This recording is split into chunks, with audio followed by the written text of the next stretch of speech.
Hi, this is Dr. Padma Garvey. Thanks for watching.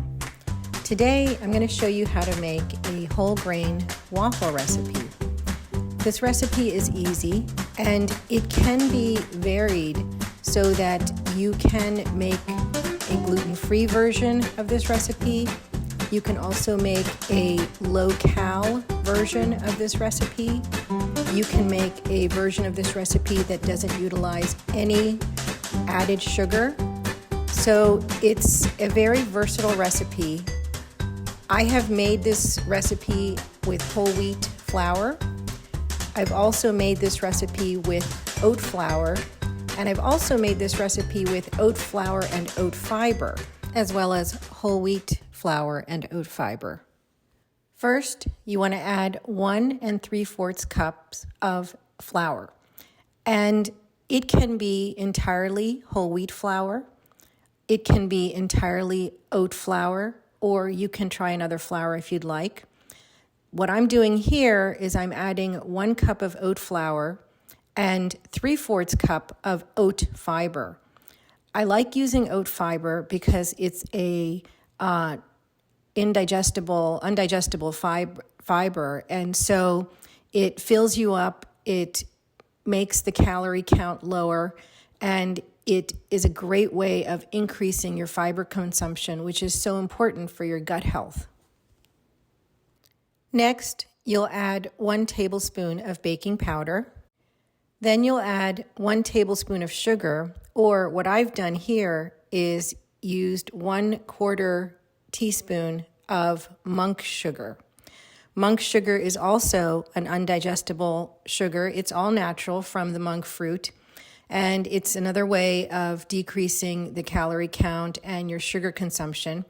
You can also omit adding any sweetener if you like.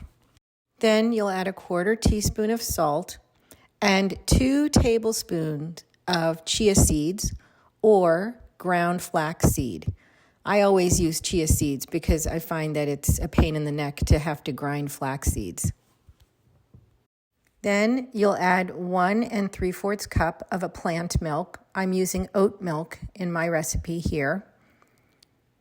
And then you'll add 1 container, 4 to 5 ounces, of a plain plant yogurt, and I'm using almond milk yogurt.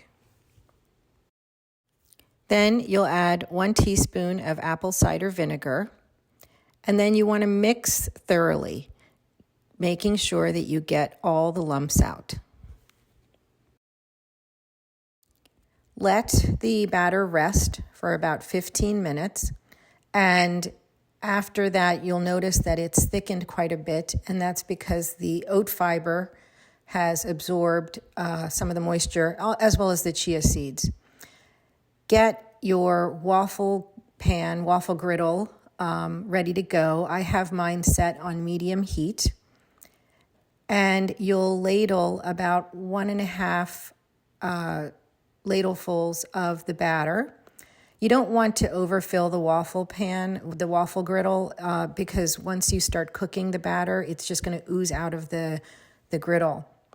So you'll cook the waffles, and the real way to know that they're done is the steam that rises out of the waffle maker will start to dissipate.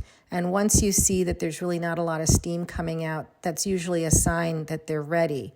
And you can test it out and then take out your waffle. I will say that when you make this recipe with the oat fiber, the waffles are a little bit more brittle than the typical traditional waffle. And that's fine if you don't mind that. They taste the same. They taste just as good. And as I said, it's a good way to introduce extra fiber into your diet. I like to eat mine with blueberries, and I actually microwave frozen blueberries. I like this because they release more juice. But you can use fresh blueberries if you want. And if you want to add some maple syrup, you can, just a little bit. This recipe, if you make extra batter, you can keep the batter in the refrigerator for up to a week. So I'll typically make a large batch and have some waffles every day before work. Enjoy.